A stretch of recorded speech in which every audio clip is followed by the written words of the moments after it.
Hello friends, this is Ashish and welcome to review of ground zero. Dhruv की story थोड़ी ज्यादा देखने को मिली, ग्राउंडेड स्टोरी कि अब वो किस तरीके से अपराधियों को वापस से पकड़ रहा है।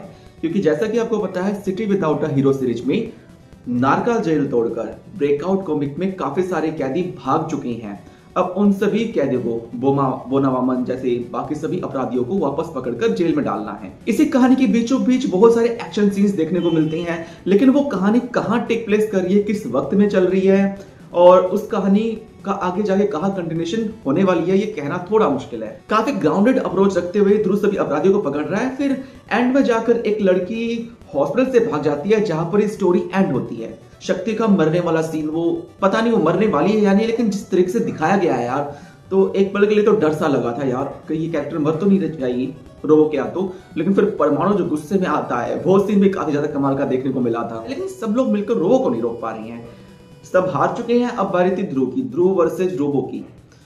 स्टोरी भी कुछ हद तक ऐसी दिखा रखी थी इस पार्ट में, रोबो वर्सेज ध्रुव ऐसा कुछ देखने को मिलेगा, पर अभी सीन्स हद तक ही रखे गए हैं, आगे ज्यादा दिखाया नहीं गया है।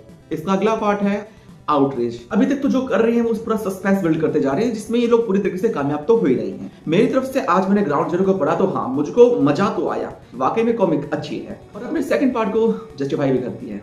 अब देखो, इतना सब अच्छा होने के बावजूद इसमें थोड़ी सी कमियां हैं।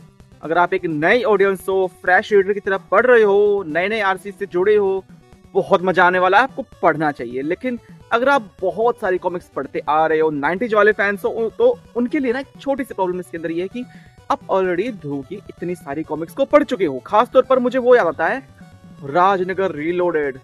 राजनगर की जो इंस्पेक्टर स्टील के साथ जो कॉमिक्स आई थी उसकी एक सीरीज थी, 5 से 6 कॉमिक्स आई थी। तो उसमें क्या दिखाया गया था कि राजनगर किस तरीके से पूरी तरीके से ध्वस्त हो चुका है। अब ध्रुव को अपने राजनगर को बचाना है दुश्मनों से, और जो उजड़ चुकी है उसका आसपास का शहर, उसे भी ठीक करना है। उसके लिए वो इंस्पेक्टर स्टील की मदद से विलन्स को हराता भी है।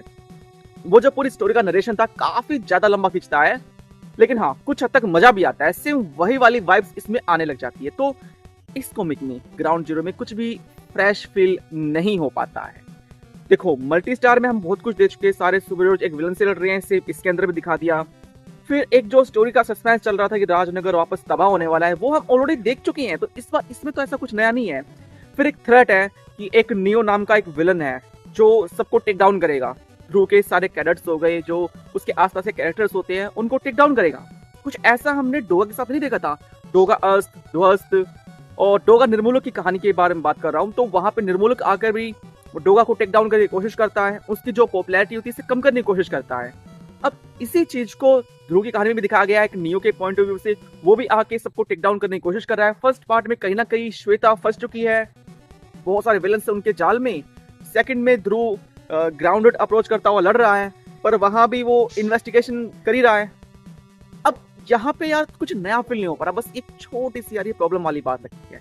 ऐसा नहीं कह रहा ये कॉमिक अच्छी नहीं, कॉमिक अच्छी है, बहुत अच्छी है, पर इसमें कुछ डिफरेंट नहीं था, इतना नया नहीं था कि इसके बारे में ज्यादा बात हो। ठीक है, सेकंड पार्ट के हिसाब से हम इसे जज करेंगे तो हाँ ठीक है। बाकी ऑल ओवर अगर इसके सारे 5 पार्ट्स आ जाती है तब हम इसको जज कर सकते हैं।